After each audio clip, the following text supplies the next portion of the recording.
চকরিয়া বিয়ামসরের হাসমহাল এলাকায় এক প্রবাসী ও তার ভাইদের মধ্যে খাসজমি বণ্টন নিয়ে বিরোধ।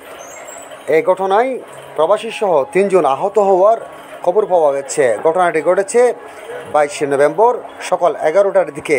ঘটনার বিবরণে প্রবাসী বলেন, নম্বর ওয়ার্ড বিএমসর প্রবাসী আমি একজন ওমান প্রবাসী, বাহরাইন প্রবাসী। হ্যাঁ বলেন, কি হয়েছে বলেন। এটা এখন আমার ঘর, এটা আজকে আমার প্রতিপক্ষ এসে জোরপূর্বকভাবে এখানে ঢুকে দখল করতেছে।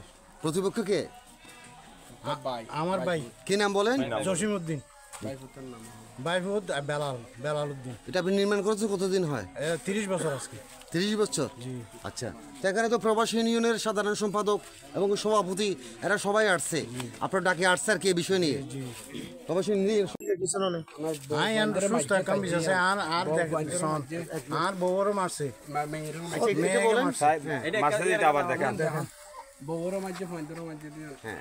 আপনার কয়জনকে আহত করেছে? আমি একজন, আমার ওয়াইফ এবং আমার মেয়ে। কি নাম বলেন?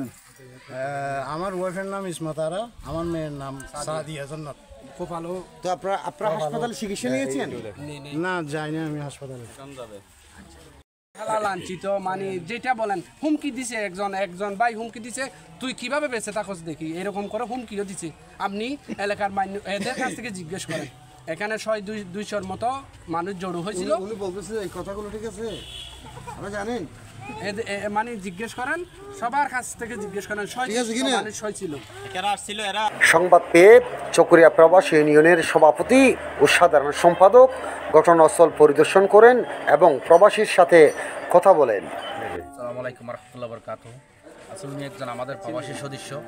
উনি দীর্ঘদিন বিদেশ করে দেশে এসে আজকে ওনার বাড়িতে ওনার জায়গাটা দখল নিচ্ছে। আমি জানি না যিনি দখল নিচ্ছে ওনাদের আত্মীয় স্বজন হতে পারে, কিন্তু একটা জিনিস, দেশের সালিশকের আছে এবং সমাজ আছে এবং থানা প্রশাসন আছে।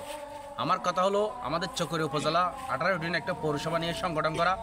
কোনো প্রবাসী যদি হয়রানি হয়, এখানে আপনারা জানেন, সোশ্যাল মিডিয়া বাইরে আপনারা সাথে এখানে যে উপস্থিত হই, এবং কোনো প্রবাসী পরিবার যদি নির্যাতিত হয়, আমরা প্রশাসনিক এবং সহযোগিতা নিয়ে আমরা এই কাজগুলো এগিয়ে নিয়ে যাই। এবং আরও প্রবাসীরা যদি এলাকার কোনো দরিদ্র মানুষ অসহায় পড়লে, এখন আমরা জাফাই পড়ি। আমাদের কাজ হলো অন্যায়, এটা আমার প্রবাসী হোক, এটা আনপ্রবাসী হোক এবং কেউ হোক, আমাদের চোখে যেগুলো বাধা দেবে আমরা এগুলো নিয়ে প্রতিবাদ করি। আমার কথা আজকে যে এই দোকানটা নিয়ে কথা হচ্ছে, দীর্ঘদিন এলাকার বাসীর থেকে আমরা অনেক দেখলাম, প্রশাসনের সাথে জিজ্ঞেস করলাম, এবং আগে একটা সালিশ হয়েছিল, ওই সালিশের মাধ্যমে ওরা কোনো বিচার আচার মানে না। তাই আমি এই বোধহয় আমি আমাদের ইউনো স্যার এবং প্রশাসন সবার কাছে একজন রেমিটেন্স, দীর্ঘদিন তার রেমিটেন্স যুদ্ধ আজকে দীর্ঘদিন পর দেশে আসার পরে যদি এই হয়রানি হয়, তার আমি প্রতিবাদ জানাই, নিন্দা জানাই। এ বলে আমার বক্তব্য শেষ। ধন্যবাদ। সাংবাদিক বিন্দু ভাইরা, আসসালামু আলাইকুম। আমাদের পাশে যে আছেন তিনি রফিকুল ইসলাম, দীর্ঘদিন বাহরাইন প্রবাসী ছিলেন।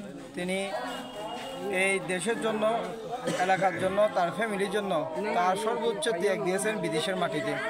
আমরা প্রবাসী ভাইয়েরা এই দেশের মধ্যে দেশের কাজ করার জন্য, আমরা দেশের অর্থনীতিকে চাকা রাখে একমাত্র প্রবাসীরা। কিন্তু এই মুহূর্তে এই প্রবাসী ভাই যদি দেশে এসে যদি তারা যদি হয়রানি হয়, আমরা সেটা খুব দুঃখ প্রকাশ করি, আমরা নিন্দা জানাচ্ছি। তিনি দীর্ঘদিন পর্যন্ত 30 বছর এই দোকানের মধ্যে তার বসবাস, তার বাড়ির পাশে এই দোকান, দীর্ঘ 30 বছর পর্যন্ত তিনি এখানে বুক দখল আছেন। অথচ বর্তমানে তার 6টা মেয়ে, তার ছেলে সন্তান, একটা 4টা মেয়ে, একটা ছেলে ছোট। ছেলে যখন বাড়িতে নেয়, মেয়েরা বিয়ে যখন হয়ে গেছে, ওরা দুর্বলতার সুযোগ নিচ্ছে। তো আমি মনে করি ওরা মনে করছে ও শুধু একজন কি প্রবাসী, ওর কোনো আত্মীয় স্বজন নাই সেটা মনে করছে, কিন্তু তারা জানে না চকরিয়ার মধ্যে একটা বৃহত্তম প্রবাসী সংগঠন আছে, বৃহত্তম প্রবাসী একটা ফ্যামিলি আছে, তারা জানে না। আমরা এই চকরিয়া উপজেলায় যতগুলো প্রবাসীরা হয়রানি হয় সেখানে আমরা দাঁড়াই, আমরা সেখানে নিন্দা প্রতিবাদ জানাই, সত্যের পক্ষে আমরা কাজ করি। সুতরাং আমরা প্রবাসীরা সবসময় সত্যের পক্ষে আছি, অতীতে ছিলাম, এখনও আছি। এই জায়গার মধ্যে যারা আমাদের রফিক আঙ্কেলকে আজকে যা হয়ে গেছে ভবিষ্যৎ যদি করার জন্য যদি চেষ্টা করে এর পরিণতি ভয়ঙ্কর হবে। আমি আমাদের যে প্রবাসীর মাধ্যমে বাংলাদেশ সচল আছে সে প্রবাসীরা যদি নির্যাতিত হয় এটা আমরা তীব্র নিন্দা জানাই। আমি চকরিয়ার ইনু মহোদয়কে আমি আহ্বান করবো, তিনি আজকে আমাদের চকরিয়ার উপজেলার অভিভাবক, আমি আপনাকে আহ্বান জানাবো আমাদের চকরিয়ার বুকে যেন কোনো প্রবাসী যেন লাঞ্ছিত না হয়। এ ঘটনার বিষয়ে চকরিয়া থানার officer in charge OC Manjur Kader Bhuiyan থেকে জানতে চাইলে তিনি বলেন, ঘটনার বিষয়ে তদন্তপূর্বক আইনানুগ ব্যবস্থা গ্রহণ করা হবে।